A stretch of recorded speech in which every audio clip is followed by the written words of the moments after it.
एफसन साहब, आप खून के लिए इस तरफ आइए। आप खून साफ करेंगी, आराम से आराम से। ठीक है, हाथ थोड़ा इस तरफ रखें।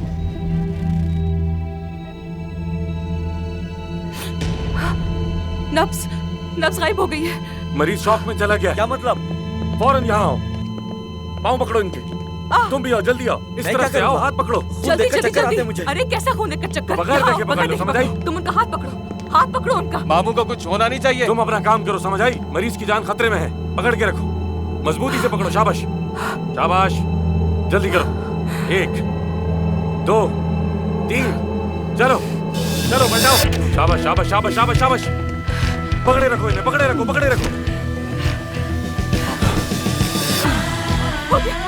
मैंने इन्हें एनेस्थीसिया लगा दिया।